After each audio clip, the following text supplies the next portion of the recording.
Good evening and good day. I don't know if you can hear me or not because the computer decided it wanted to change the inputs, all of them.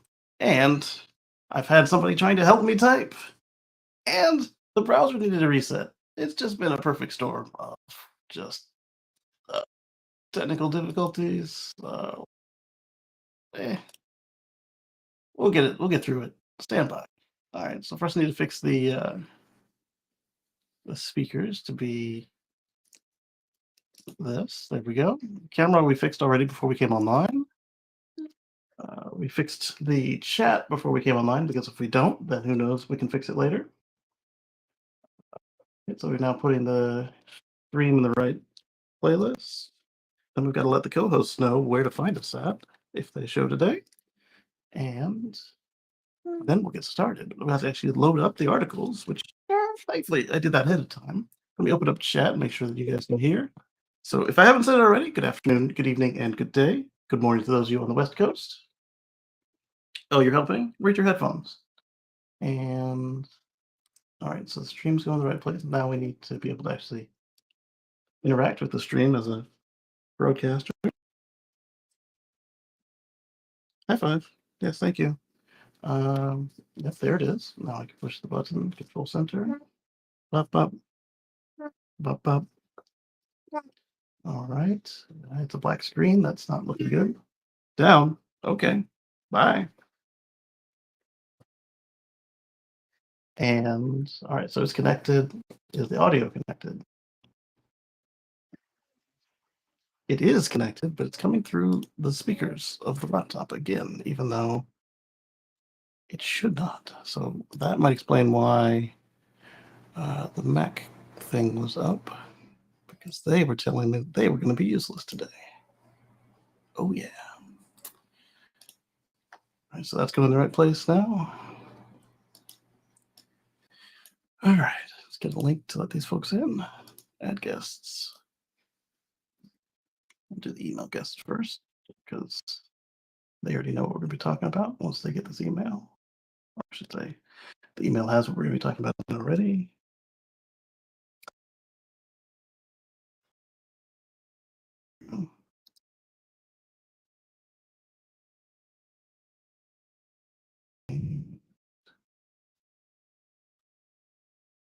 That's enough people. And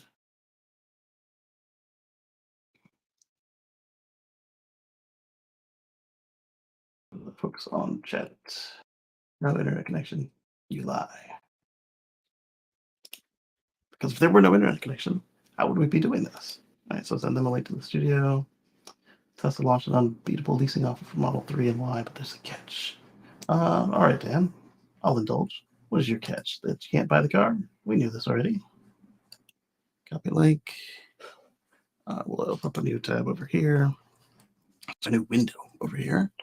Paste that in there. So we have something to talk about while we get started. Loading up all the articles. Oh, boy. All right. And then we'll bring the notepad onto the, well, the email, that's fine. We'll bring the notepad onto the same screen that we're working with. And we'll send that along to the guys and gals. That's most of it. That's good enough. Back to you. All right, so let's share screen.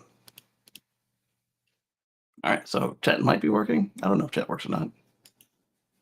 Share screen. And of course, while I load up all these windows, we'll be at like 2 frames a second. I said share. Where's the button? Share again. Screen. Oh, now you're being cute, computer, huh? Okay, that's fine. You can be cute all you want. We can still find the article. No, I don't want notifications from your website.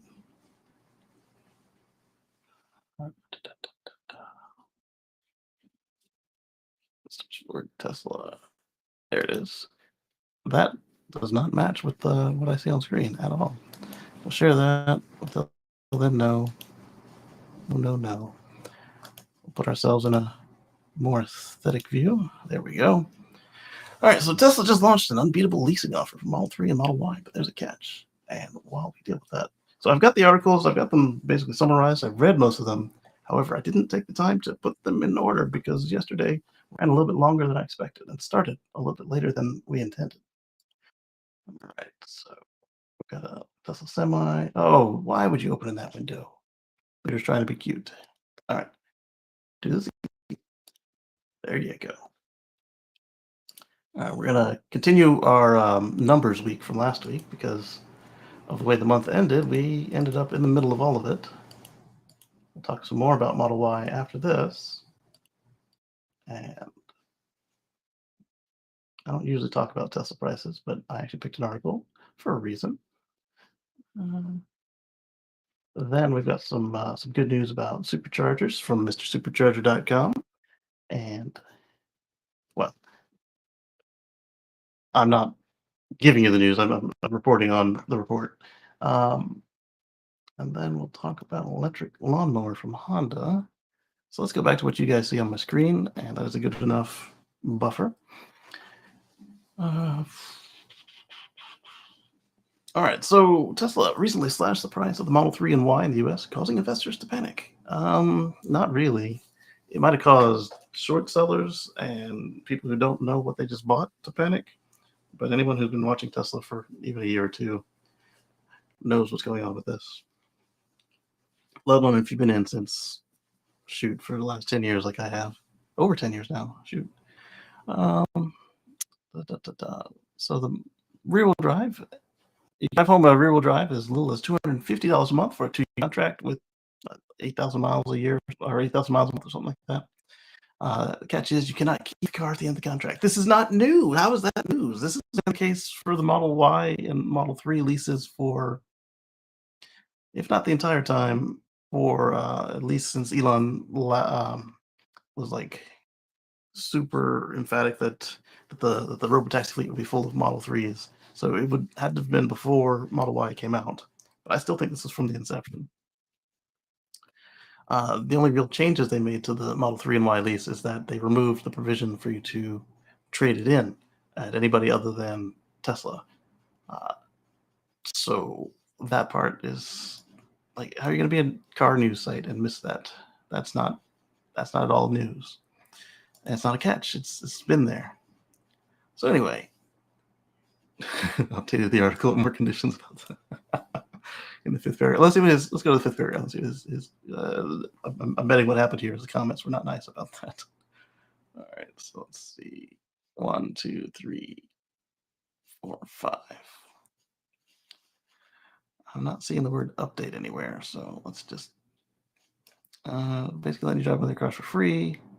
Model 3 rear-wheel drive leasing starts from $250 a month on 2-year contract, and it's more expensive, $329 on 3-year contract. Model Y starts at $363 for 24 months or $399 for 36 months. Each case, the rates involve $4,500 down payment and are calculated at 10,000 annual miles. So it's a little bit short of a typical lease, which is usually 12,000, but 10,000 is not unheard of, and the 4,500 down is not unheard of either. It's a typical, usually about $5,000 to $8,000 for most lease specials, unless they tell you it's a no money down lease with this incredibly low lease payment, which is rare, and especially these days. So if that was an update, that's a not particularly useful update. Let's see. Talking about rates. All right, I'm not seeing anything of an update from this person. Well, I thank you for pointing out that this lease special was available, Dan. Next time, let's use another source because I'm upset with this source now. Make it a big brouhaha about all they should have said was here's the price, here's the details. All right, I want to leave the comments on this thing because what the heck is going on here? 17 comments. When large office copiers first came to market, there was cost prohibitive with only the largest companies able to afford them. Xerox was a pioneer, not in the production of the machines, but with the marketing of charging per copied page. It was revolutionary. It propelled the whole industry. The technology caught up, and now copiers are very affordable. It depends on how much volume you need. I've got a copier over here that can do a couple copies a month, no problem. But if I were to use it like an office copier, it would break. Just because it's actually a photo printer and it's not made to do all of that copying and scanning and stuff. In fact, I guess I might use it if I needed a flatbed scanner, but I've got a low duty document feeder scanner. Let's see. I say low, but they probably advertise it as medium. They'd actually advertise it as high if it was any faster, but it's not. They came up with new ones to make it even faster. Let's see. So this guy's explaining how leases came into play. Wonder what they're going to do with all those used cars after the lease. I would never buy a used EV. Batteries degrade. Blah blah blah. So this is one of them fudsters, but there is a point there. Like as I said earlier, Elon thinks that these will be robotaxis, but at the same time, he's been saying FSD every year for the last at least 6 years, and it hasn't happened. So basically, what happens to these cars is they become the Tesla used fleet for you to sell or for you to purchase, for them to sell, and the rest of that is just that all that oil company crap they've been talking the last 6 to 8 months. And they always have, but they've been on a campaign the last 6 to 8 months. Lease EVs always get the full credit. So Model 3's credit will not be halved after 2024 for the leasing. If Tesla decides to continue to give it to you, just because the lease qualifies doesn't mean they have to give it to the customer.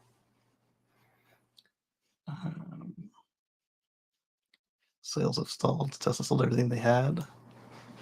Third quarter, they shut down the lines for upgrades. This was planned. Demand problem. Yep. So I didn't either skimmed over all that or didn't catch any of that, but this person is right. It's lazy reporting. And the fact that he quoted that means that it was there. If at one point, even if it wasn't still there when I passed on through it. Insult to injury. How many EV companies do you know that are currently profitable in the U.S. and worldwide? I'm not glad I'm not paying for these articles, but they are quite misleading clickbait. It's a good one, Spencer. Arthur responds. Hi, Spencer. I think you misinterpreted the tone. I said that from the investor's perspective, everything you mentioned is also covered in the article. Okay. If you clarify that, yeah, I'll give it to you. The investors that you're talking about, the scared ones, they're freaking stupid if they are investing in a company and they don't understand this basic stuff. I mean, this is stuff you don't have to get into reading financials or anything. You can just read their quarterly reports and see that was known. So if you're that kind of investor, you should probably not invest directly in companies when buying stocks and bonds. You got to know a little bit about how they operate. You don't have to know how to build a car, but when they tell you they're going to shut down the factory for maintenance at the end of the last report, and then you're surprised before the new report comes out by the fact that they actually did maintenance. This isn't just investing advice or anything, but just I don't want to call it common sense, but like I and I put that. No, I'm not giving you stock advice, but anytime you want to put money down on anything, if you want to go buy a product from the grocery store, and I don't know, that's probably not good either. But either way, without disclaiming that I'm not a financial person, it's just basic investing sanity. I won't say common sense because I hate that phrase. But if you're looking at a company and their last report said, "Hey, we're going to close the factory for a week or two," and then they do it, that shouldn't scare you. I read it correctly. You published clickbait. You have no integrity.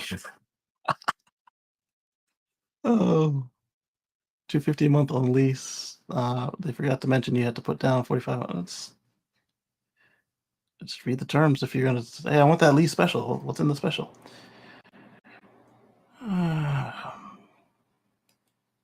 $4,500 deposit is optional. It is optional, but you won't get the same price if you do it, or if you don't.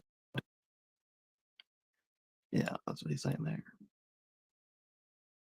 So you did clickbait. All right, let's move on to the stuff we planned to talk about today instead of watching this all get dragged. All right, so stand by. I need to go get my remote for the fan.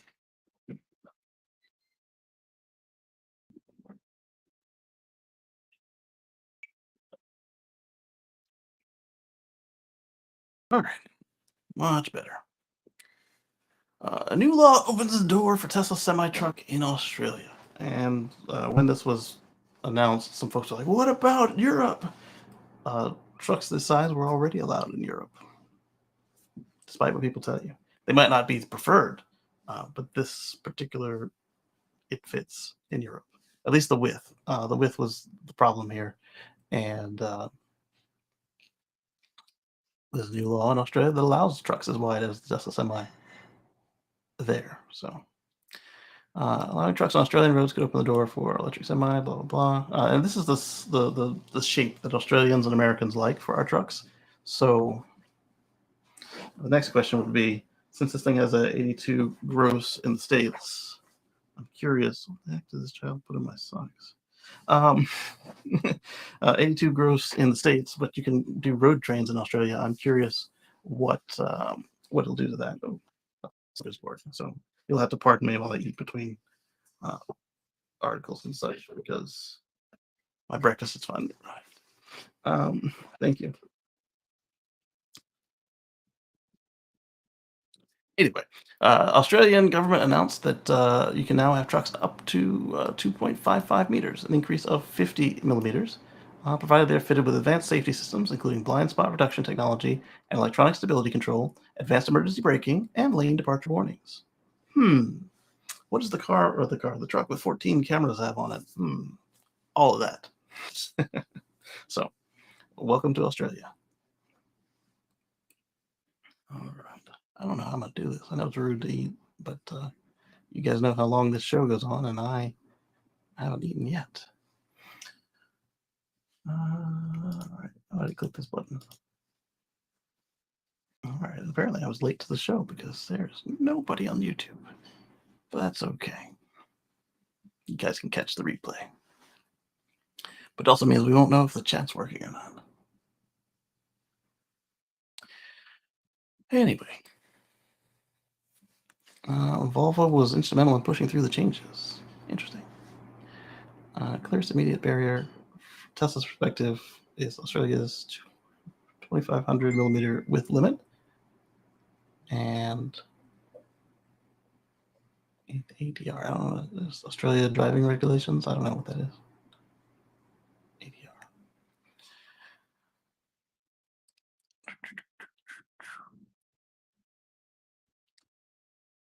Commission is aware that having given Australia's small size in comparison to global markets, inconsistencies like these regulations in larger markets preclude vehicles coming to local markets. I mean, as dependent as they are on coal, you would think they would prefer that let their vehicles run on electricity so that you could actually do something with that coal besides sell it elsewhere. So there's that. Pardon me.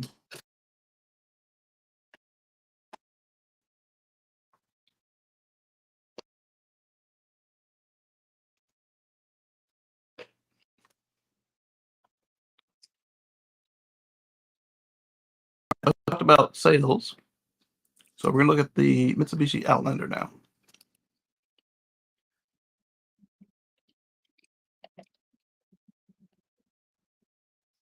I say that, but freaking amp site. There we go, much better. Outlander PF sales have hit another record in Q3, close to 1 out of 10 of new Mitsubishis chargeable. Well, as your product continues to shrink, and you've got an SUV, which is the most popular class worldwide right now, and it's the plug-in. Interesting way to phrase all that. So let's see. Outlander PF 1887, up from 6 6 what? And 8.5% share. There's a chart. I didn't really want to get into the Outlander PF. I just wanted to share that they had that number of sales. So moving on. Another AMP site.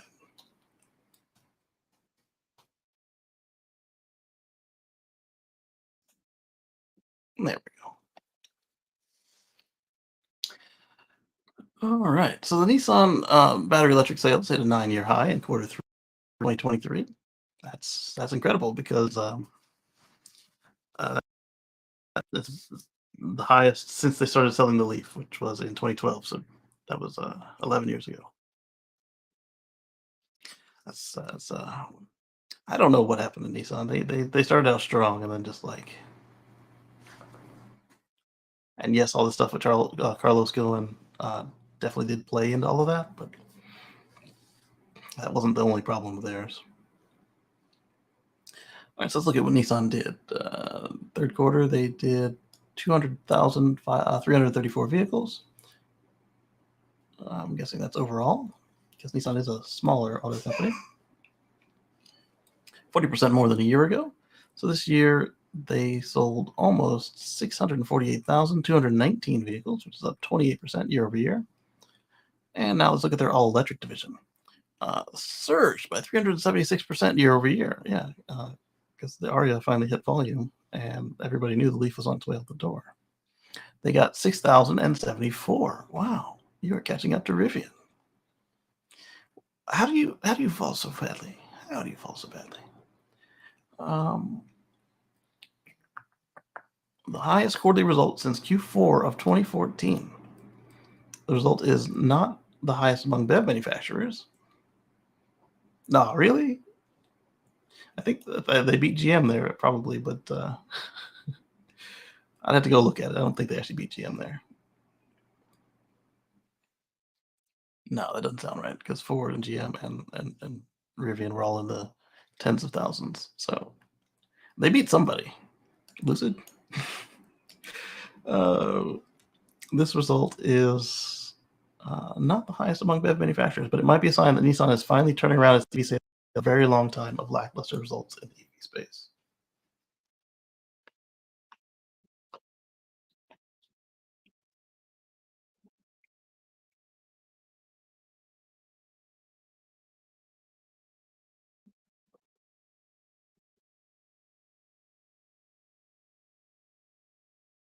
All right, let's see. So the all-new Aria model did 4,504 units in Q3, and the Leaf still managed to pull almost 2,000 units at 1,570. So for the year-over-year change, the Aria is looking at being new. The Nissan Leaf is up 23%. Must be some killer sales. And that gives them a 376% EV increase and a 3% boost. Or sorry, the 3% total of their sales is. Why are you blocking my highlighting? Oh, that's my mouse, not the site. And 3% share of all their sales. Not the lowest we've seen, incredibly. 3% share is actually still pretty strong. But again, Nissan is not as large as you would think by how many you see out there in the wild. Let's see. So this year they're up to 15,503. So they in a year they did what Rivian did in a quarter. All right. Cumulatively, they're at 193,000 BEVs, which they did start out super strong. They were leading it for years in a row. Let's move on. I'm bored with Nissan. All right. So I told you we talk more about sales. The Model Y is a world's best-selling EV in August as global EV sales reach 18%. There's no going back now. We were talking about 5% being the tipping point. Here we are at 18.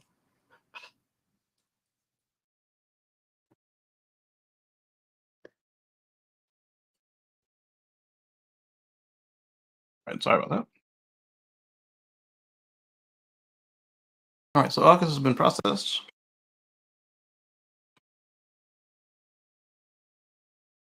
Model Y, 115,885 for 9.4%. Is this just August, or because that's kind of low for a Model Y? Looks like just August. Yeah, August. The BYD song is a mixture of PHEVs at 57,603 or 4.7%. Tesla Model 3 at 48,815. The BYD Queen Plus, again, it's a kind of a fuddy-duddy number. It mixing the BEVs and the PHEVs together. 42,818 for 3.5%. And let's see, then you got the BYD One Plus, Atto, and the Atto 3, BYD Dolphin, the GAC Aeon Y, or Aeon Y, the BYD Han, which is also a BEV and PHEV, and then rounding out with the GAC Aeon S. Wow. So if I'm not mistaken, everything on this list except for the Tesla Model 3 and Y is Chinese. And that's not to say that the Model 3 and Y didn't come from China in that particular case. Shanghai is cooking them. But for the Model Y, you've got Berlin, Texas, Fremont, Shanghai. So you got 4 places the Model Y could come from. Model 3 only comes from Shanghai and Fremont. All right, so in August, the registrations increased 45% compared to last year, and the milestone, a new milestone was reached: sales of 1.238 million units. Thus, the share of the plug-in vehicles in the world has increased to 18%. And BEVs alone, excluding all of those plug-in gas machines, was 13%, which is still well above the 5% tipping point. This means that BEVs accounted for 71% of plug-in registrations, maintaining a year-to-date share of 70%. Well, there we go. No comments. That's fine. Share this tab instead, and we'll keep on cooking. All right, so Tesla prices have fallen below the average U.S. car prices, with the Model 3 on par with the Toyota Corolla, which is a much smaller useful volume of car. Well, folks were complaining that other people were comparing it to the Camry and saying the Camry is bigger. May take up more space on the road, but it's not actually a bigger useful volume. Been because it's a hatchback, because the Model 3 is a sedan, just like the Camry. Entry-level Model 3 costs nearly $9,000 less than the average price of a car in the US, and I have loaded the AMP version again. That's with this Google crap. Here we go. Nearly $9,000 less than the average price of the car in the US. All right, so let's see. Talk about Bloomberg and a price war. Who cares what Bloomberg is? Entry-level rear-wheel drive Model 3 now costs $38,990 before taxes and fees, $8,700 lower than the price of a car or truck in the US, as per the report. Model 3 now costs $6,500 less than the entry-level BMW 3 Series, $5,800 less than the Mercedes-Benz C-Class, and that's all before your $7,500 federal tax credit. Not bad. Let's see if this holds up. According to EPA, the average annual gas costs of okay. See, the report saying it's the same as a Corolla for TCO, total cost of ownership. Annual gas cost of a Toyota Corolla on the EPA site is $1,650, and the entry variant MSRP is $21,900.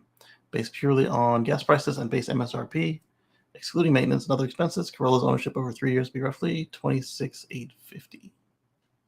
But if you expect it to last 3 years, you should be doing some of that maintenance. Let's see. Model 3's ownership estimate for New York is more. Why would you use New York? They've got kind of rather expensive electricity. Tesla estimates $3,000 in savings over 3 years, an estimated annual charging cost of $550 per EPA, after factoring in $7,500 tax credit, plus 2,000 New York state credit. Oh, that's why you picked New York. Okay, 2,000 state credit. Model 3 would probably cost around $3,100 before taxes, fees, and over 3 years. Very regionally, of course. Figures are conservative. So 31 versus 26.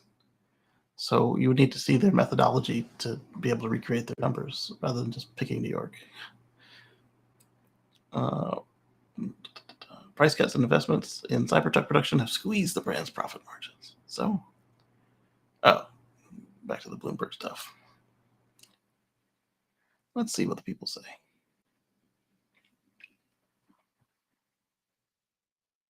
Sadly, until the feds fix the non-refundable status of the tax credit, there will still be regulated to those with operability incomes. Well, see, they kind of did, as we talked about last week with the no clawbacks. So as long as you don't make too much money to start the process, then you can claim it all, and they're not going to come get it. Also, assuming that your car qualifies. So if you don't make too much money and the car qualifies, they're not going to come get the rest back.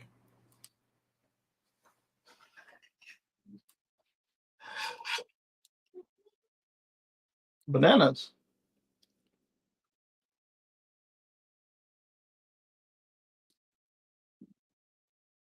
Trying to pull off softest food before it gets cold.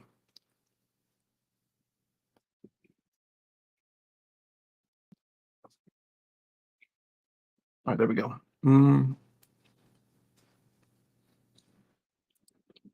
That's in our 50s that aren't hauling a family, hate 4 doors. Broad generalization there. Charger and Ford Mach-E are abominations to the name. What Charger are you talking about? The Dodge, a bunch of names. Retro, pull at your heartstrings, or the Charger that's out there now? Because that one is pretty on par with what you'd expect. And the Challenger is still a 2-door.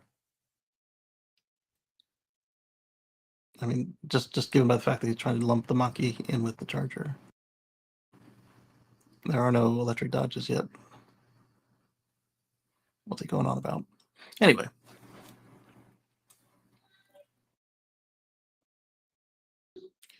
Moving on. These comments seem to be low quality there today. And we talked about the V4 superchargers last week, the one in Oregon, and we're going to continue on. Let's see. I'm going to load up some more articles. Got an X post. Some more stuff about inside EVs, so sales numbers. Some news from Kia and Japan, but not Toyota. Then we're going to go to Asia. So we'll actually go to Asia after we finish talking about this one here. And then we'll talk about a little bit about Model Y and 3. I don't know if we discussed this last week or not.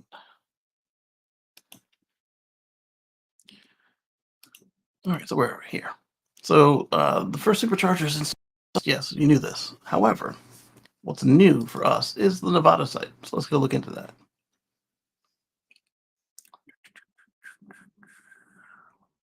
Sparks. So right there at the original Gigafactory, we've got ourselves some V4 superchargers. Go figure. As well as the mega chargers for the Tesla Semi. That's all there was to it. Next up, in V4 supercharger news, they're on every continent. Every continent that's serviced by Tesla, anyway.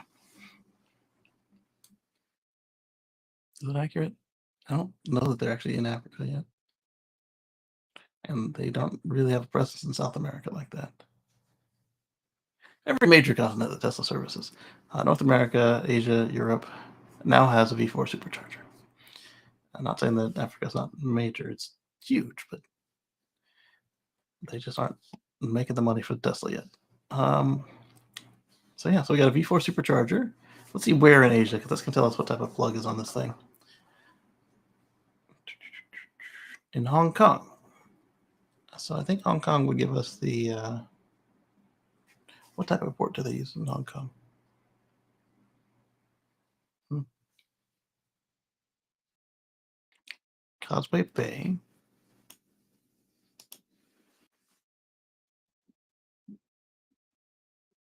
Looks like they're using CCS over there. So CCS 1, or sorry, CCS 2. Whoa.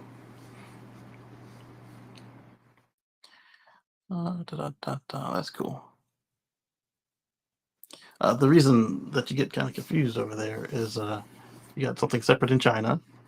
Uh, Japan could use both, but from my understanding, Tesla only equips it with the North American ports, and then they use CHAdeMO with an adapter, and then Taiwan uses North American ports.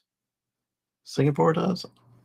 It's a mess in that little corner of Asia for what plugs to expect, and what side of the car the wheel will be on, all sorts of things.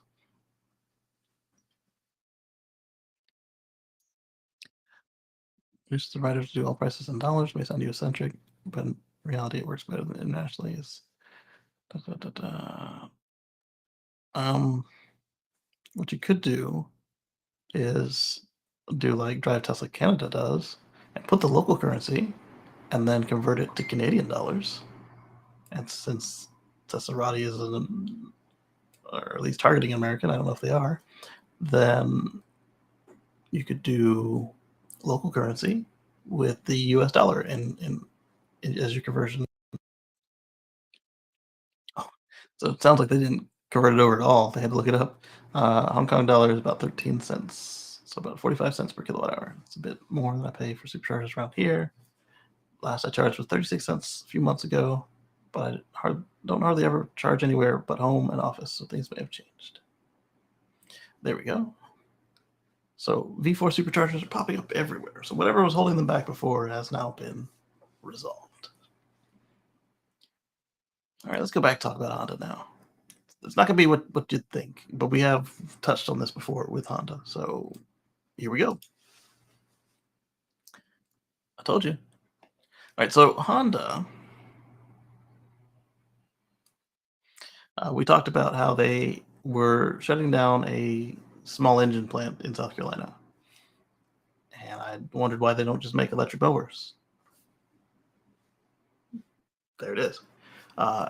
They call it an electric autonomous mower, and they call it an eager student.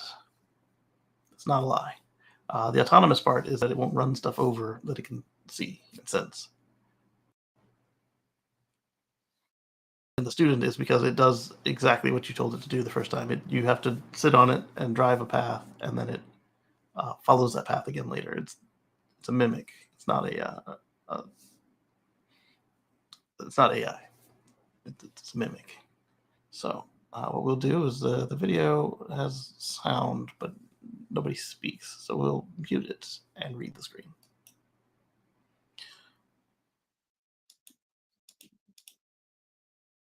There we go. Honda autonomous work mower prototype. All right, so they're pointing out that hiring skilled labor is expensive.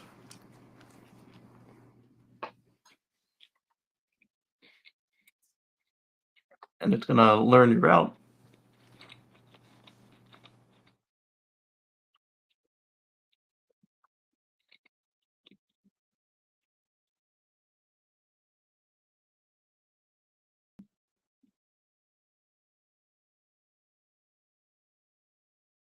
Teach it anytime. You can store your paths, and it can run autonomously. It can sense obstructions, stop safely. You can use your phone to change the paths, like between different clients, like this. You plug it in with a proprietary plug, and all that was kind of cool. But the whole time I was thinking that, why do you have to manually teach it like this? rather than just adjust what it does? And why did the demo grass field look so terrible? Um,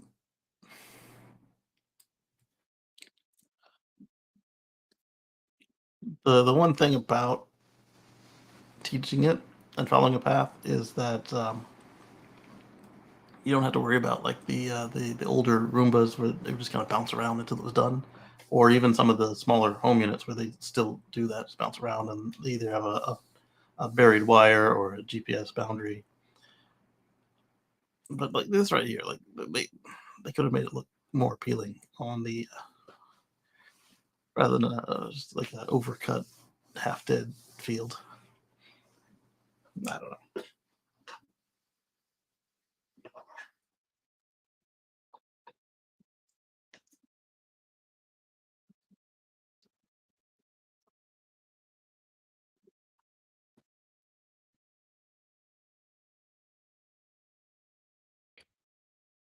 Crash control is pretty cool, but again,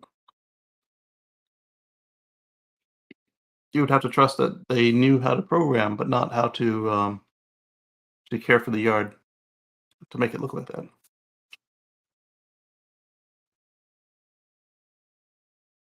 I guess what the comments are on this thing.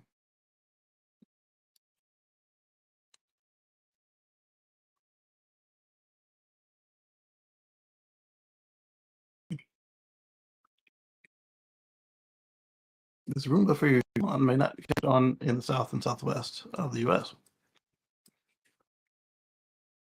Right now, folks are being paid by water districts to remove grass and replace with xeriscape, leading to an actual robot with arms that can trim bushes, rake woods, and use wood chipper shredder. So Tesla bot.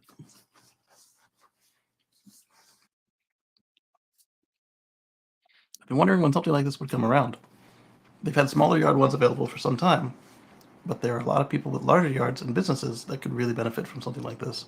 Whether they value their time versus the cost of the, uh, I guess we'll see. Uh, I don't think we'll see this used on people's homes unless their home is a palatial estate. When you look at the price of a gas mower like this without the autonomy, looking about 40 grand. It's a lot of investment in a mower if you have, say, up to 6 acres. Um, I don't see anybody investing in the electric version of this because first you've got Honda being rather new to this electric space, and then you add on all the autonomy. Where I do see this being used on people's homes of a size that you can't just come to do it by hand, or by hand, not like, but with like a push mower or something, is as Honda was marketing it in that video there, you saw they were selling it to either campuses or service providers or service providers of campuses. So I could see it being done in some of like some of like the up to 5 acre big mansions where they have a yard service come through, and then the provider can come through and say, "All right, I'm on Fifth Street this week. All right, we're gonna do house 3, 6, and 8. I guess you'd do 4, 6, and 8 because 3 would be on the opposite side of the road." And you load up all your programs for them, and you say go. And then while the robot is following your training path, you could be out there doing the weed trimming, mulching the flower beds, etc. That would be as close as I see this thing getting to normal people's yards, um, just because the investment to purchase the machine. And I saw how they had cloud up there in their little diagram, so you know they're going to charge for the cloud at some point, even if they don't do it today. All right, let's see. All right, so our view count is incremented. That's good. We still don't know if chat is working or not. All right. I don't know why I have this tweet. or this X post, but I do. It's from Sawyer Merritt. He's spitting facts. So CNBC comes out similar to that other article we were ragging on. Tesla China's EV sales have fallen 11%. Oh my goodness, this guy is falling.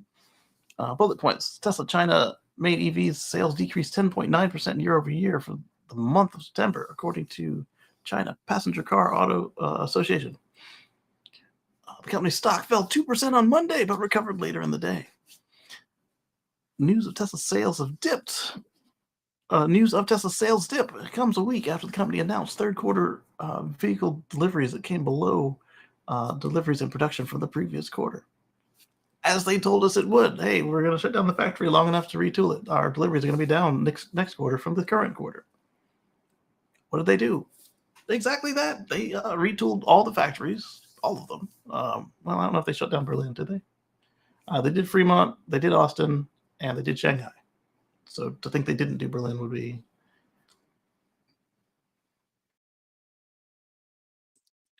I think they did Berlin. But anyway, let's see. Sawyer Merrick put this in context. Tesla discontinued the old Model 3 in Q3, meaning the pre-Highland, in markets where Highland became available, and only started mass production of the new Model 3 at Giga Shanghai in September. So naturally, production and deliveries will be lower that month. Slayer has a brain. The new Model 3 production ramp at Giga Shanghai has been very impressive and sets Tesla up for a strong Q4 and 2024. Tesla told us they're going to do the 1.8 million they promised us. So anyone fearing they're not going to do it is reading into some stuff that nobody else can see and probably doesn't even exist. Oh my goodness, they didn't meet the number that we made up for them to meet. The sky is falling. Did they do what they said? Yeah. Well then, okay. Now, where you run into concerns is like where the quarter where Rivian revised their numbers downward and then still failed to meet those numbers. If the company doesn't do what the company says they're going to do, and there hasn't been a natural disaster or something like that, then you can panic. But if the company does exactly what they said they're going to do, oh my goodness, it's not good enough. It's not what we expected. What did you expect? They did what they promised.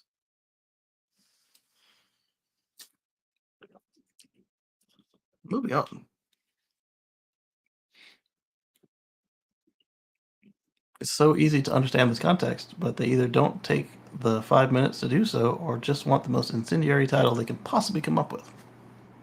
I agree with you, Jeff. CNBC out there stretching the attribute Tesla's dip today to their misleading news about China sales on a day when the whole market went red on the prospects of a war in the Middle East. Right? CNBS cherry picking as usual. So you're saying the Model Y matched Ford's ramp, and now the new iterations are gonna set some new records. Makes sense. Faster than the pyramids. What a ridiculous clickbait headline. Context matters. And the 2% drop had nothing to do with geopolitics. Does the drop even matter? Because what we're talking about is production. CNBC is spreading fake news every day. All good. Let them get the clicks. Q4 will be good. Yeah, if you've been listening to these places without looking yourself, and you aren't not, or you're invested in Tesla, but you're not invested properly in Tesla, like you're shorting them, or you kind of put a little toe in the water, because they made you seem to think that it was not doing as well as it could be doing as far as production. You're gonna be mad at them when you see that the number comes out at the end of the month.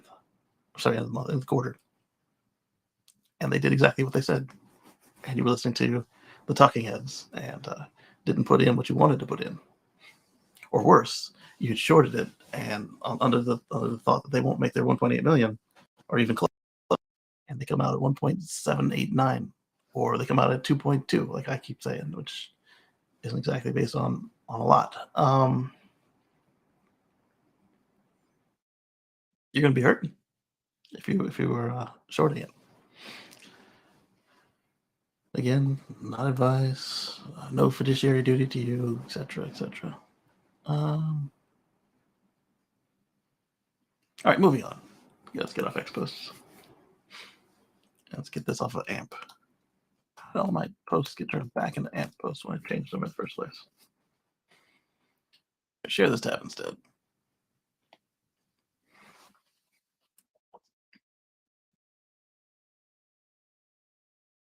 Oh, my fresh biscuits have gone cold. I need to use this knife.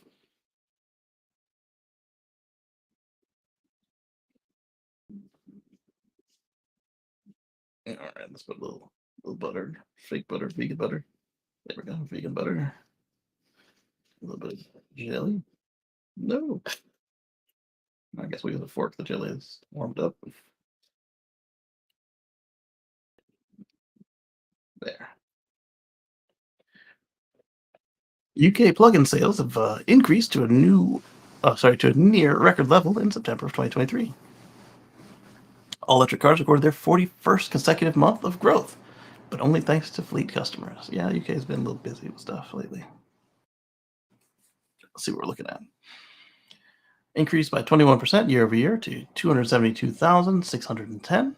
After 9 months of 2023, the total number of new registrations amounted to 1.451 million cars, up 20% year over year.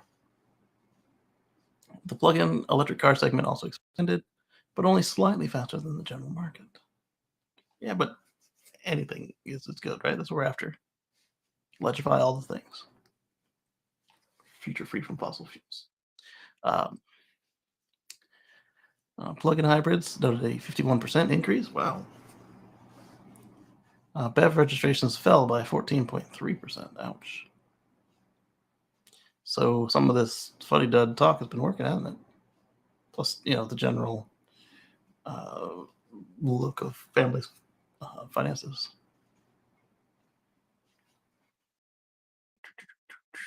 Year-over-year change. BEVs are up 36% and now have a 16.4% share. PHEVs are up 34% and have a 6.8% share, for a total of 35% and a 23.2% share for cars with a plug. There we go.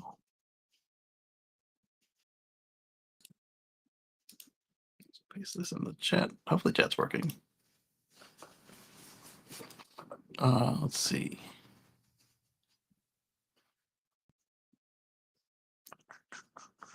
Let's look at these model numbers. Send that chat to you guys. Oh, I see what happened. I hit enter and it reloaded. When I hit enter, I expected it to send you guys the chat. There we go. Tesla Model Y had a weaker month of deliveries. So, yeah, but again, the 1 month with Tesla anything means nothing. Now, if it was down for a whole quarter and there was nothing like a factory retooling, that might mean something.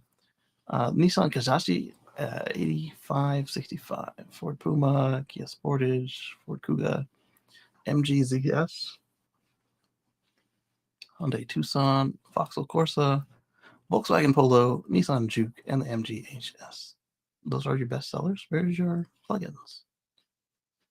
Oh, okay, for the month there were not. That's sad. However, overall for the year, the Model Y is coming in at 4th. Is that the only one? That's pretty sad.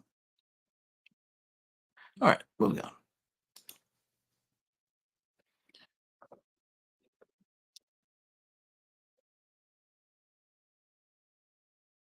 I promise we talk about Kia.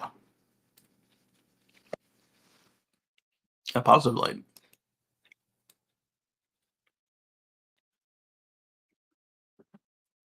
Kia shares how EV9 trims and pricing will break down ahead of the start of reservations this month. Let's see. This is the US, and so the E9 is going to be the 3-row SUV. One of the ones we saw in the photo shoot at the announcement of Hyundai Group joining the Supercharger coalition. So, always fun. So you expect to see some big lugs like this starting in 2025 with the adapters coming, and then in Canada in 2025, 2026, but a different part of the year. Hyundai had the most varied entrance compared to everybody else. Everybody else was 2024 adapters, 2025 native ports, 12,000 plus superchargers. And then Hyundai Kia is like, yeah, 2025 for the adapters till 2025. And then we're not going to Canada at the same time, and then blah, blah, blah. It's like, I appreciate that there is some flexibility to this, but again, I'm still wondering if the variability is coming from their EGMP architecture or if it's just because they were so late to the social. So, mm, let's talk prices and what we know about this thing. Deliveries in South Korea over the summer. Plans for North American assembly? Yeah, you better if you plan to have people get some tax credits for this thing. Production delays due to high demand. Yeah, we saw that happen with the R, yeah. And cold weather testing, that's good because you don't want to be like Toyota where you're going to warn people about charging in the winter.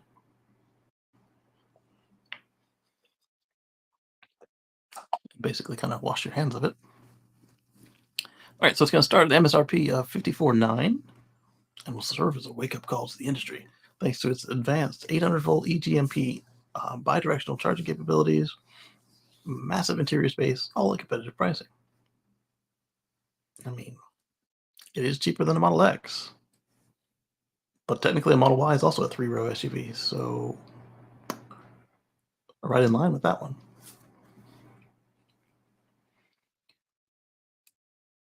All right, so starting at 54 and working its way all the way up to 73.9. The single motor rear wheel drive versions of the EV9 will offer 215 horsepower and 258 foot-pounds of torque, while the long range rear wheel drive version will offer 201 horsepower and 99.8 kilowatt hour battery pack and captain's chairs. Interesting. Capazza says, ouch. We were eyeing the Land trim, but $70K for a Kia, might as well get a Rivian. I don't blame you. The Rivian looks better to me also. And I don't know, I would just prefer a Rivian to that as well. Yeah, at that price. There were stories during the auto crunch where these folks had paid $70,000 for a $50,000 Kia,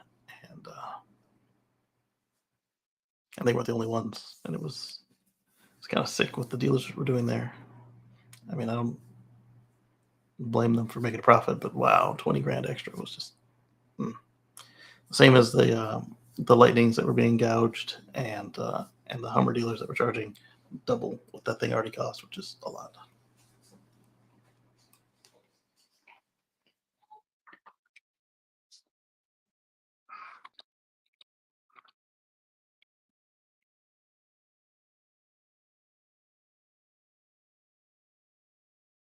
Okay, so dual motor offers 379 horsepower and 442 foot-pounds of torque.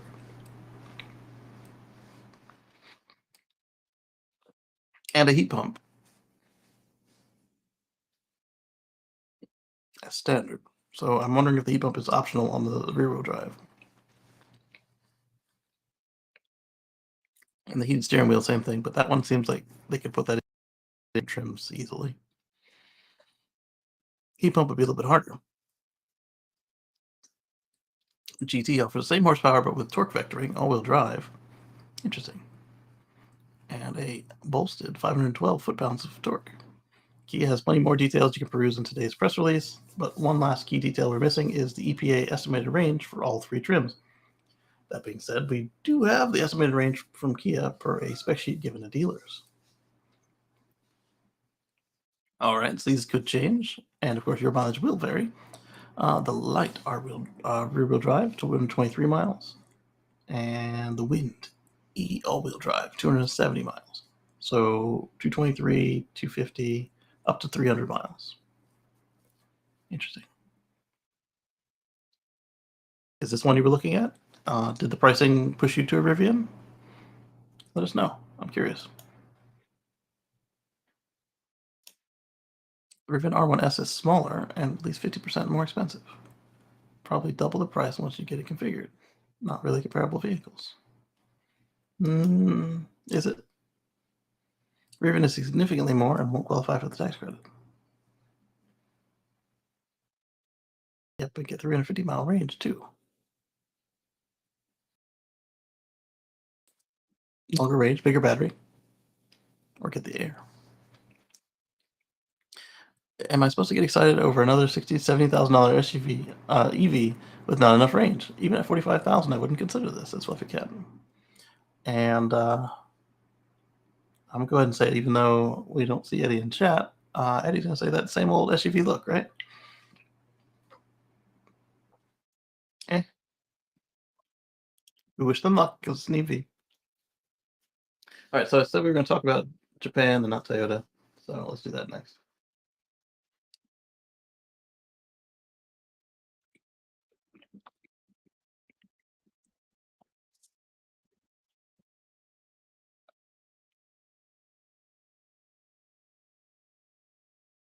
Now we're looking at Isuzu. What? Isuzu? Yeah, Isuzu. Haven't heard that name in ages, except on like yard trucks and stuff, and overseas. All right, so Isuzu's got an EV pickup. It looks to be right-sized, which is awesome. Unveiling of the refreshed D-Max truck in Bangkok. My Minami said Isuzu is actively taking efforts to realize a carbon-neutral society. Going forward, Isuzu plans to produce a BEV pickup in Thailand. So we did talk about Toyota doing a Hilux in Thailand, and then immediately afterwards, their CEO started to badmouth electric cars. I don't think we'll see that happen out of the Isuzu CCO. Bennett says the Isuzu Cyber Rodeo. They did have a rodeo, didn't they? This one is like the D-Max. Release the D again. In reference to when Tesla went dual motor. Elon was big on D jokes. Japanese automakers leader added that it'll be first introduced to pickup in Europe and gradually roll out by greeting market needs. Okay, so this is even more exciting than the Toyota in Thailand, because the Toyota Hilux in Thailand was built in Thailand for Thailand, whereas this is doing what other folks do with their Chinese. Oh my goodness, with their Thailand auto manufacturing facilities. They are exporting, which is exactly what we want to see. I mean, I guess they are doing that with their Chinese facilities as well, but my goodness, where did I that's quite a flub. Anyway, Thailand is Isuzu's largest pickup truck market. However, the D-Max is sold in over 100 countries and regions, including Asia, Europe, Middle East, Africa, Central America, and South America. Sounds like the D-Max is not coming to North America. Last year, Isuzu sold around 340,000 pickups, with roughly 180,000 of them, 45%, in Thailand. Yeah, my sister-in-law drives something like this. I don't know if it's a Hilux or an Isuzu, but just a basic white pickup truck of the right size. Let's see.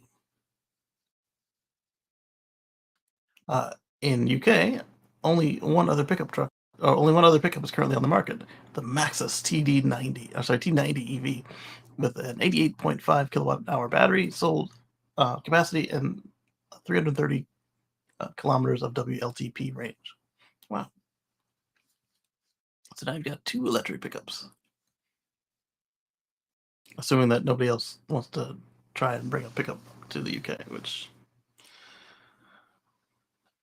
this would be the size to do it in, not Cybertruck and Lightning and Hummer size, if you want to hit any sort of volume. Japanese electric truck launching in Europe, Thailand. No other specs. Likely be an electric version of the D-Max, like the T90 EV. Isuzu will likely swap the gas engine for an electric motor and battery. It's not the best way to do it. It's certainly a cheap and quick and dirty way to do it. Get your feet wet, but it's not best for the customer. It's not best for you, unless you got a lot of extra chassis rolling around. And if you say, "Oh well, we redesigned the chassis for this next refresh so that it can take hybrid or BEV or gas," now you've just weakened it for all three. We've seen this, but it's better than nothing.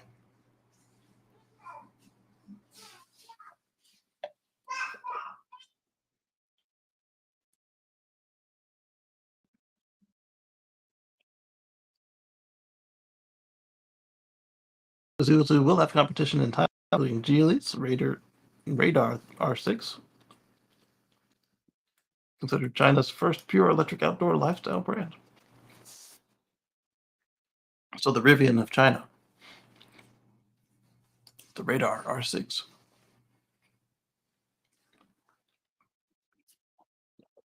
Their first trucks reached Thailand in July. And then we can't forget the electric Hilux. I don't know why it's so hard for me to remember that truck's name when I need it, and it's just sitting there all of the times. The Hilux. And there it is, the Hilux Revo BEV concept. Toyota also revealed an electric version of the Hilux in Thailand last December, its fourth largest production region behind the US, Japan, and China. Thailand is freaking huge in land area. All right, top comment. Some keep yammering about how Chinese should come to America. I disagree.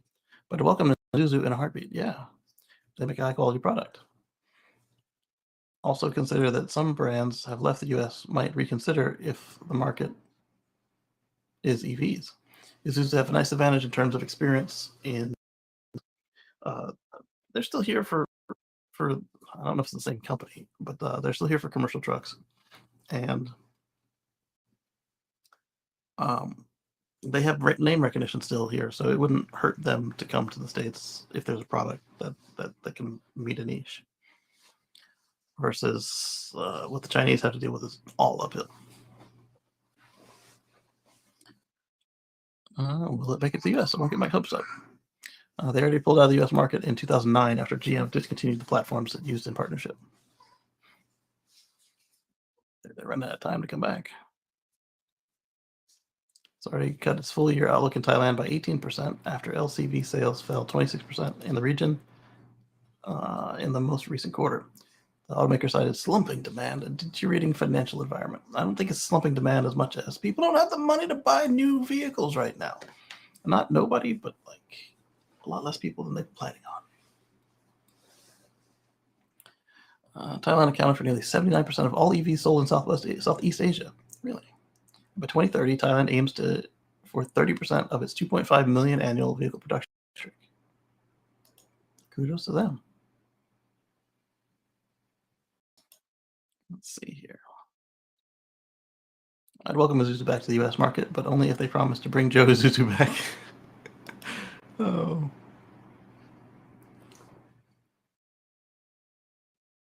It's not should come, but will come. I'd love it if they sold this here in the US. I ran a D-Max for many years. Before that, I had a Isuzu Trooper. My uncle had a Isuzu Trooper. And a Rodeo. Rodeo? Yeah. Rodeo. If that was spelled. I sold the D-Max. The fuel prices were going up. Switched to electric, but struggled with the load capacity on occasion. The D-Max would be easy to convert to electric using existing chassis design without losing ground clearance or lifting the floor. But this is just an early planning stage, and it's too late for me. So why is there a picture of a school bus here?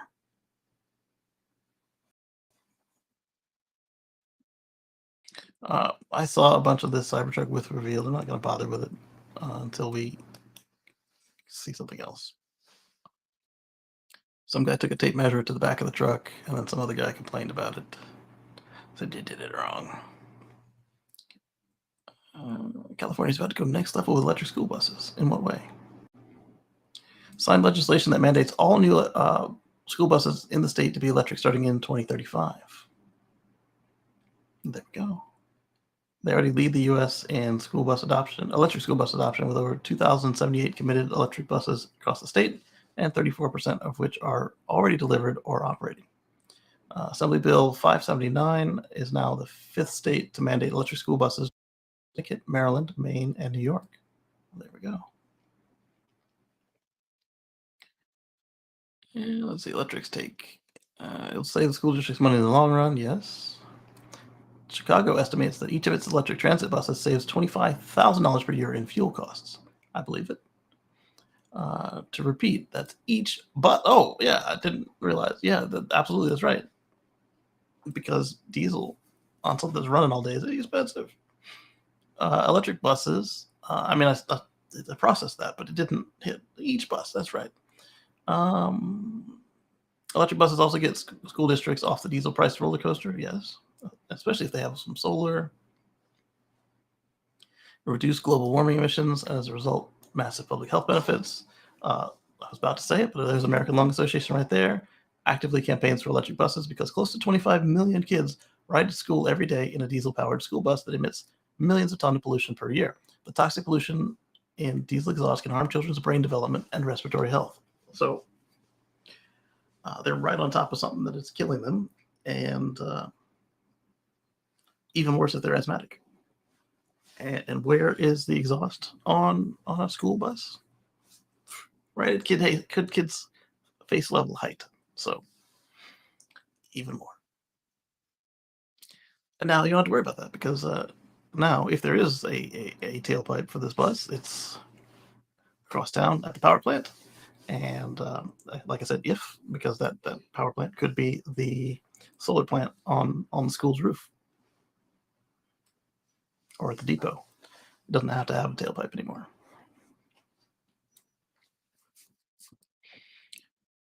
Just one thing Electric is mad about: the 2035 deadline isn't ambitious as New York, which has 2027 deadline to mandate purchases be electric. Yeah, but these school buses, if you're paying for them without any assistance, they're expensive.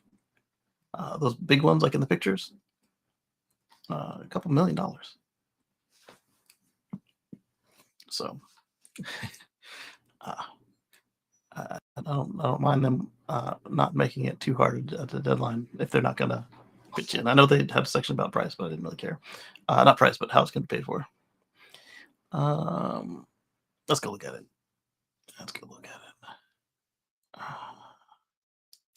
California's hybrid zero emissions truck and bus voucher incentive program.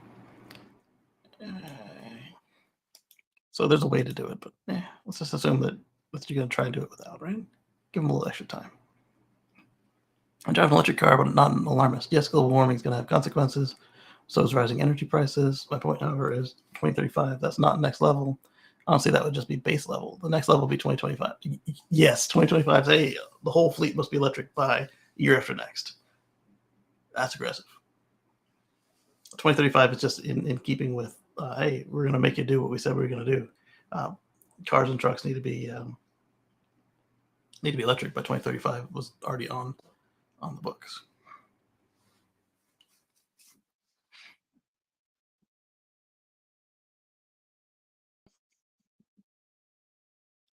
Let's see.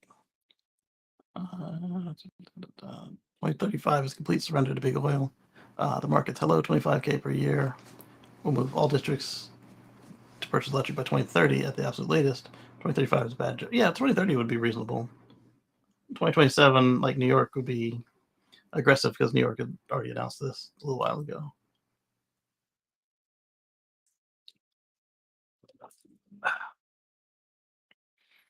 Rising energy prices and alarmist take. Yeah. All right. Moving on. I don't know if we discussed the wrapping program last week or not. I know we did on the Tesla Life show. I think I don't remember. Either way, in some Californian service centers, you can, on your Tesla app, go in and get them to wrap your 2023 Model 3 or Model Y in any number of colors, 7 of them, including not including clear, PPF wrap. Satin Black Stealth through Crimson Red, Satin Black Stealth, Glacier Blue, Satin Rose Gold, Slip Gray, Forest Green, Satin Ceramic White, and Crimson Red for $7,500 to $7,500 to $8,000, and I believe Clear Wrap was $5,000. And boy, do I miss when Tesla just had colors: red, green, blue. I miss those days. Yep, it's right there in the app. All right, so let me get this next biscuit done and take my meds.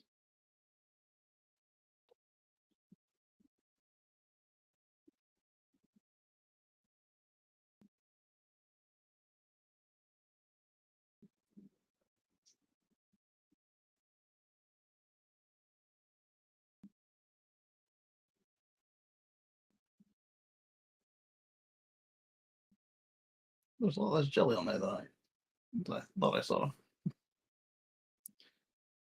All right.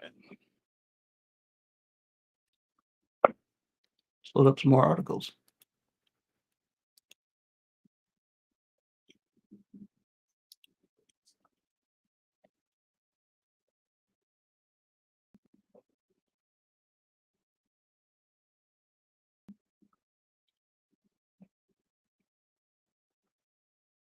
All right, let's start with this Mercedes because I got notes on it.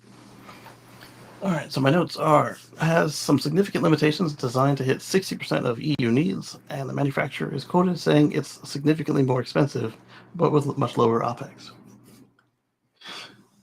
That's a way to sell a vehicle. This is more expensive than our other stuff. Mercedes has unveiled they call it a Tesla semi-rival e-Actos 600 with 311-mile range.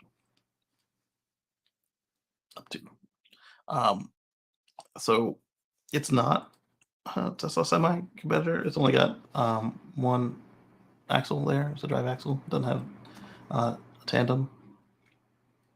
Its load is much lower because of that, among other things.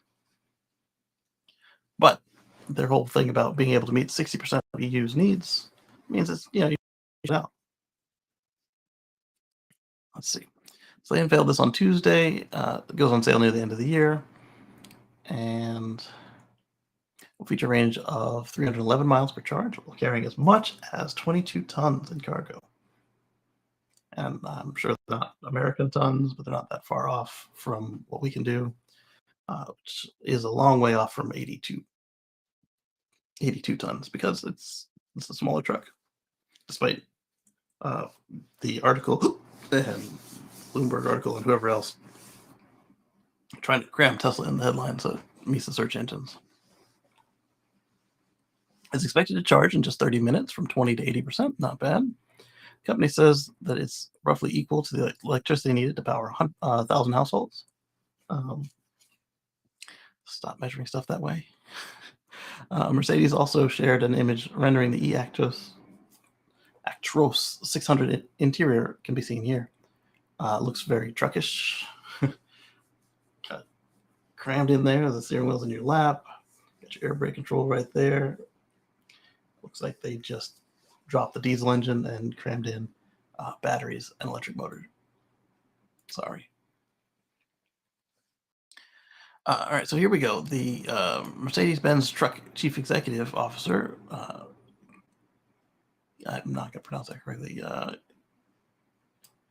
said that the high price of the right there, you're not selling it very well. The high price of their production compared to their diesel trucks is a drawback for the vehicle. Media trading. However, she added that operating the electric semi truck would be less costly than operating a diesel version, and that's the part the bean counters are going to care about, because they know they're the ones writing the checks.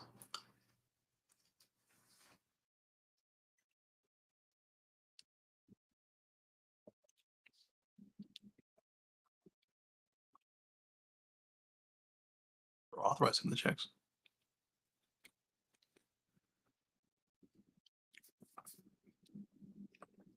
It's the most challenging part of the equation, referring to the need to build out charging networks for trucking. Yes. She noted that less range is needed to accommodate 60% of the trucking routes in Europe. Yeah, with Pepsi, if you know your route, which most people do, you don't need charging everywhere to do the most basic routes. So you can go your full range if the other depot has a charger, or enough chargers, I should say. So that right there opens it up even further than just places, same depot that they park at night.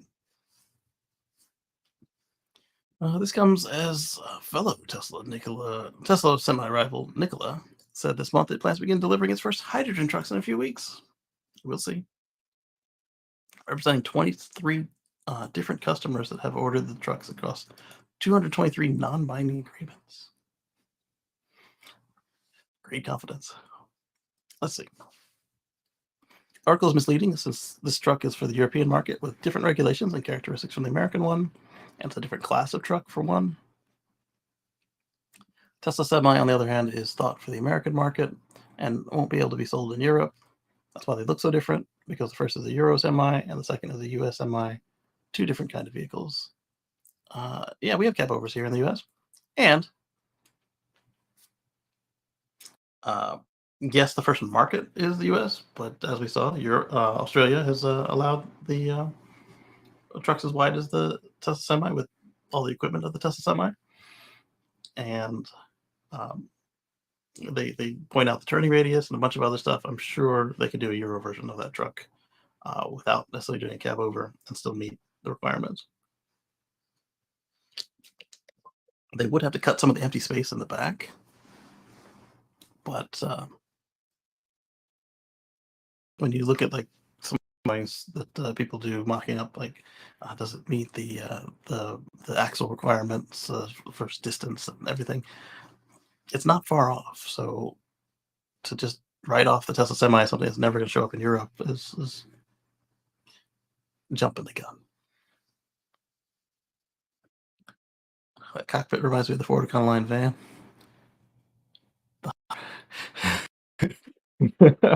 uh, I was thinking it. You said it. Well, I said it too, but you wrote it down. The high price of the extras production was a drawback for the vehicle. Well, Mercedes, you said it. Wait till you hear the margins of the Tesla Semi. Yep.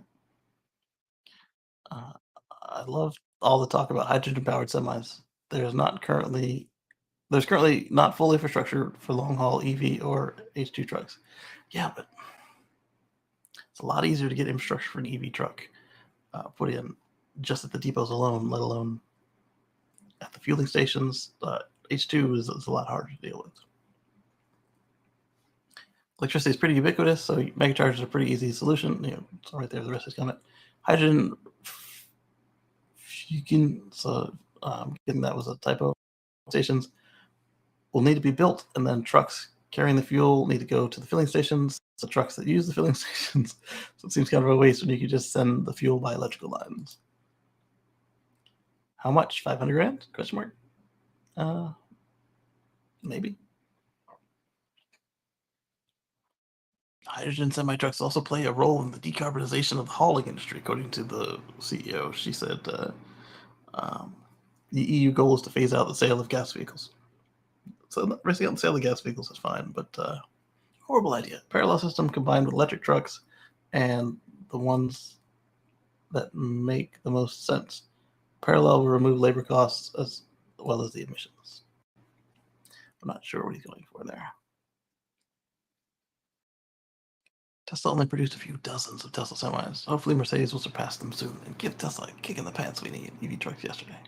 I don't think that Tesla only made a few dozens because they weren't trying, or because they weren't trying hard enough or whatever. They needed to test it in the real world and get feedback, and they've got changes they want to make.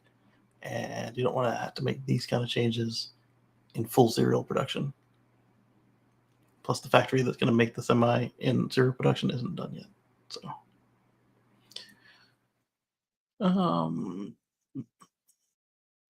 moving on. All right, we talked about the wraps. So we talked about Witricity a while ago. Tesla bought this company for wireless charging, among other things that we could tell. They have now sold the company and kept the employees, and who knows what other key technologies. Tesla sold Wi-Fi in less than 3 months after acquiring it. They're a German company that specializes in wireless charging. Tesla's purchase was seen as a way to help accelerate the launch of the automaker's own wireless charging system for its EVs. A little over 2 months, Wi-Fi's website has been updated again, this time to remove reference to Tesla and instead announce the new ownership group, PULS. According to polls, the sale completed today, October 10th, 2023. They're a technology and market leader in the area of DIN rail power supplies and has taken over the business of wireless charging specialist Wi-Fi.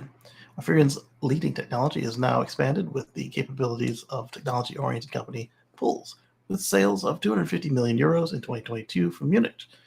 Wi-Fi customers benefit from global presence in production and application support. Wi-Fi's previous operational team will remain as the Pulse wireless business unit in Freiburg. And let's see, where did it say that they took the employees and ran? Pulse may be the new owner of Wi-Fi, and Tesla is reportedly still retaining an important piece of the company. According to sources familiar with the matter, the robot report, Wi-Fi's engineers are not included and will move to Tesla. It doesn't say what technologies they took, but the same thing they pulled with Maxwell. They took the dry electrotech, sold the ultracapacitor stuff back on. Good news is Tesla plans to release their own wireless charging. Still has plans to release their own wireless charging system, although the company has not officially announced or even mentioned the product. They did show a glimpse at Investor Day, and that's what we saw in the photo here at Investor Day. This wall charger looking thing with the pad underneath going down to the ground. What's up, Timothy? Greetings to Kacey and friends. Good to see you. We've got now a X post by Frederick, aka Electric. Tesla's announcement of the 20 millionth 4680 cell at Giga Texas enables us to have an idea of the production rate for the first time. We know that Tesla produced 10 million 4680 cells in the last 16 weeks. That's an average of 20,000 cells per week. But it's fair to assume that production is now well above this average. Let's say 800,000 cells per week to play it safe. Tesla's 4680 cell is believed to have a capacity of 26 amp hours, though it may have improved recently. There's no way to know. It means that Tesla's 4680 cells are roughly 100 watt hours. And as I was reading this, I was thinking back to the Model 3 and the Model Y. 78 to 86 of these cells gives you 78 to 86 kilowatt hours. Just big old cans. And back to this. And the Tesla is producing about 80 megawatt hours of 4680 cells per week at the Gigafactory, Texas. That's 4 gigawatt hours of annual production capacity. At a battery pack capacity of 65 kilowatt hours, that would be enough to produce over 1,200 vehicles per week at about 600 Cybertrucks per week of capacity, I would assume. So let's see. 600 Cybertrucks. Yeah. Well, let's see.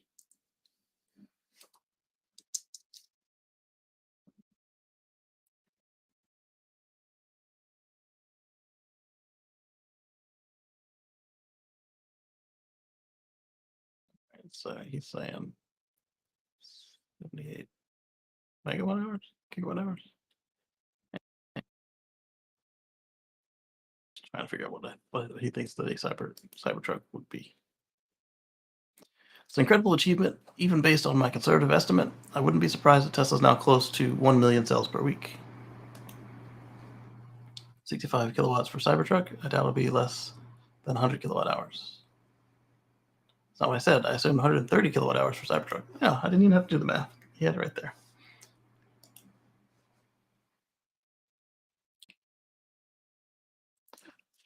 Two Cybertruck range offerings make the most sense. 500 mile and 300 mile. Yeah, just like we saw with the semi-truck. 500 miles and 300 miles. Let the 3/4 of people who don't tow long distance have the option to avoid lugging all those extra cells around the local area. Yeah.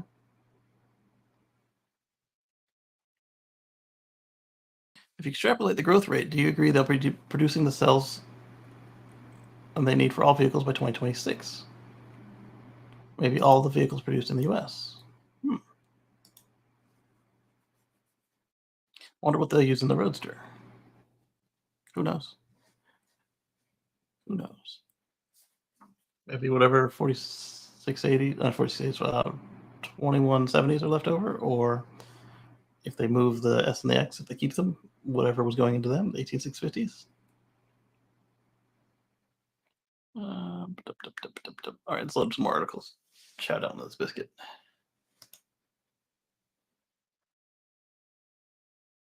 All right, so we talked about Asia. Got some more posts. And then we've got some more on Kia and Next. More on the Tesla tint, yes, but wraps, EV pricing. And I think we just discussed that one. I don't know how I got the tweet twice.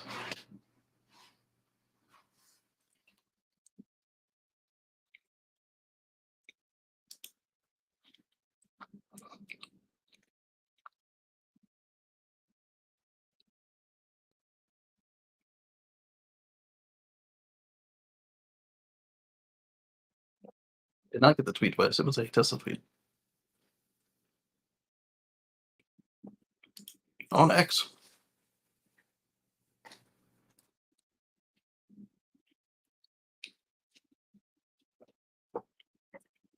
Just built our 20-minute 4680 cell at Giga Texas.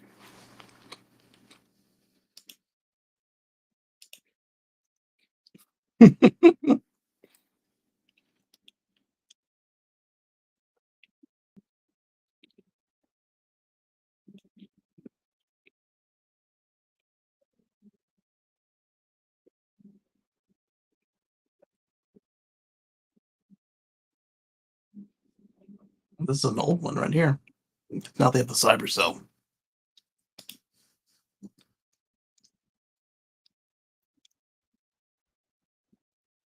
All right, moving on from all of this, let's go back to another X post.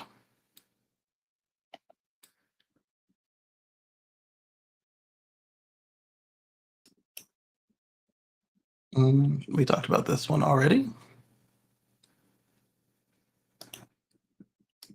All right, so the first Kia EV to be sporting a native NACS port is going to be the EV6.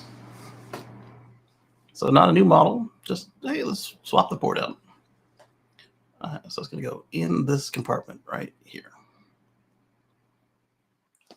So I wonder if these charge port doors will shrink, or if they'll have two different ones, since all of North America would be able to use an itty bitty port. And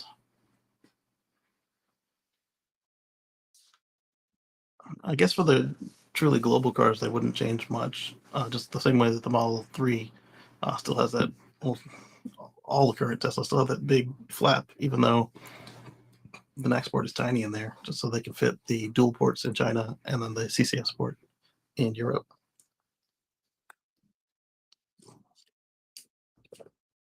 So let's see what the timeline is on this thing.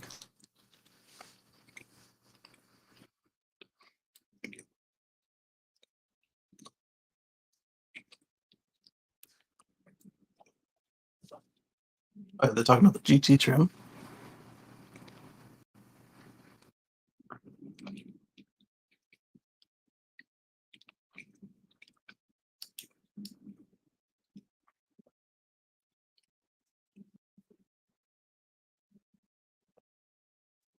Okay, so Kia is going to have the same timeline as Hyundai and Kia have announced. Q4 of 2024 will be native ports. And the EV6 will get it first. Plug will then roll out to other Kia vehicles. Then using an adapter, existing Hyundai, Kia, and Genesis vehicles will be able to access the network starting in Q1 of 2025. So that, again, reiterates the confirmation that I came up with that 2025 was a model year for these legacy folks. And like I said, Kia and Hyundai and all them doing the adapter backwards from everybody else. So I don't know if that's a software thing or just being last at the table means there won't be a supply of adapters for their customers until such time. You snooze, you lose, right? Let's check out these comments. Loading. If Kia was going to have the NACS adapter until it's not going to have the NACS adapter until 2025. I expect many Kia EV owners will have purchased a third-party CCS1 to NACS adapter. There are at least 2 adapters being field tested at present. The one thing to remember, though, is if something happens and you're using a adapter that didn't come from your automaker, you are liable should something go wrong with the charging station, and they can pin it accurately to your adapter. Like say the thing catches fire because whatever reason. Because technically it wasn't allowed. When you look at what we talked about on a previous week, all of the charging providers came out and said, we'll allow adapters only from the automaker.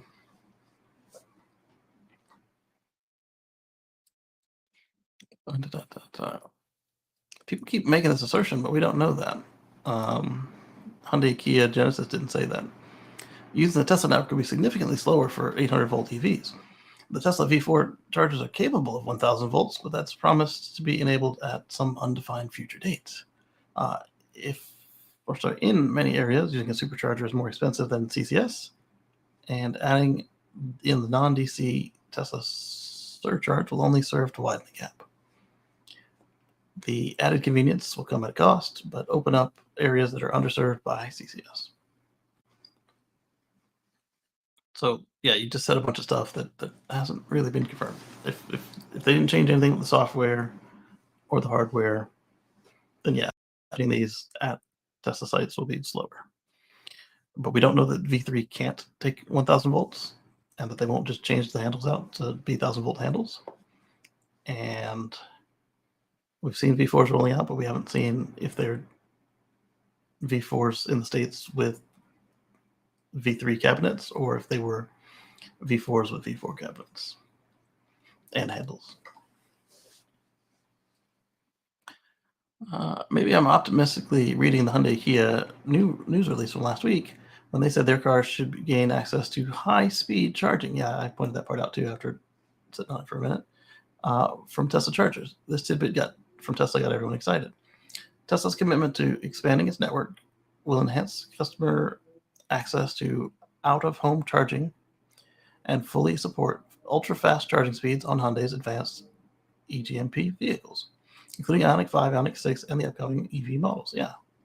Why would you think that 2 large companies with hundreds of engineers couldn't fix it? It says fully support. So I expect some hardware or software changes to the superchargers will unleash full-speed charging, unlike the current Magic Dock Band-Aid solution. Yeah. I mean, it doesn't mean that we're going to get that either, but to just automatically say, oh, it's going to be terrible is foolish. Let's wait till one's out there and we can try it out. Hopefully the large numbers of Kia Genesis cars will lead to rapid deployment of 1,000-volt stations compatible with most of the cars. It's the huge pre-orders of Cybertruck that are going to push Tesla. Yeah, exactly. All right, we got another X post. Lee says, happy Sunday. Happy Sunday, Lee. All right, so Tesla is now hiring automotive film installers in Costa Mesa and Clara, California. This is beyond the 2 service centers listed in the wrap product listings, West Covina and Carlsbad. So now 4 sites will be available in your app coming soon. One of the listed job duties is install automotive vinyl films and window tints. So not just the wrap, but also your tint. Tesla wants a piece of that action. It indicates no outsourcing of the wrap surface as suggested by many. Yeah, I was just looking to see how they did it. I suggested that outsourcing could have been an option, but I didn't expect that's what they were doing. Because in China, the wrapping is done by a third party, but inside the factory. So there were a number of different ways they could have gone about it, especially with what we saw with the Cybertrucks running around where they all had the different wrap. That could have been training for them to get this all out. I'm also curious why just 2023, 3 and why, considering that for the States, there wasn't a significant difference between the 2023 and the others.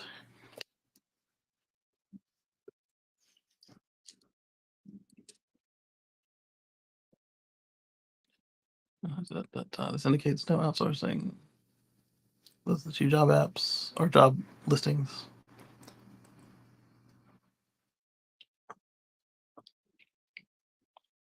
$17 to $36 an hour doesn't seem like much given the attention to detail and care that the PVF team needs to bring to the table. But I mean, how much do you think a wrap person gets paid typically? Let's drill into this one. Do employees at vinyl wrap shops make 40 plus per hour? No, they don't. Plus stock grants. Oh yeah. So make it a Tesla millionaire down in the Wash Bay. Don't forget it. All right. So while we were talking about whether Tesla was on par with a Corolla these days as far as operating costs and purchase price, the average EV is now $14,000 cheaper than last year in the US, mostly thanks to these dudes.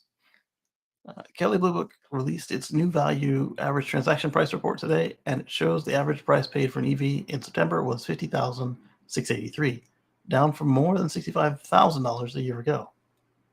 Go figure. Electric's Jameson Dow reported last week the Model 3 and Y are now at their lowest prices ever, and explained that the drops also have affected the rest of the EV market. Yes. Tesla's dominant position as the market brand leader in EVs, along with its previously industry high margins, it's still industry high margins, mean that it has more room to prevail in a price war against other manufacturers. Both EV and gas car inventory has started 2023 off around 52 days supply, and since then EV supply dramatically increased while gas cars sat between 52 and 58 days. Yeah, but with those strikes, I imagine that's going to start to dip a little bit. At the beginning of October, EV availability, as measured by days supply, was well above the industry average as product availability and EV production rapidly increased. EV supply at the end of October was 97 days, down from the peak inventory of around 111 days in July. All right, Electrek says EVs are rolling off production lines in the US, filling up those previously pandemic empty dealership parking lots. And it's not a large supply of just a couple of options. 2023 saw the launch of around 15 brand new EV models, according to Stephanie Valdez-Streety, Director of Industry Insights at Cox Automotive, Kelley Blue Book's parent company. What? I didn't realize that Kelley Blue Book got bought by a car dealer. I mean, I knew they were always owned by dealers, but I didn't realize that they got bought by one of them. Interesting. More models that cost significantly less, and let's not forget about the $7,500 federal tax credit, means more EV sales. That's why EV sales in Q3 2023 saw a nearly 50% increase year over year. Let's see, Footbuster says, about to get cheaper too as the benefit from the drop in price of batteries and metals come to the market. Yes, EVs are getting closer to price parity every day. Define average, median, mean, distribution stats. It's fair enough. All right, let's do one more thing. Oh, we did that thing already. It was talking about the 4680s. So I want to thank all of you for your time today. I want to thank our channel members and any patrons. And I want to wish you guys a happy weekend. And remember that in a couple of weeks, we will be playing the clocks here in the United States. So we'll be an hour later on the clock, depending on when you guys play with your clocks as well. So thank you for your time. Catch you next week. Catch you on the flip side.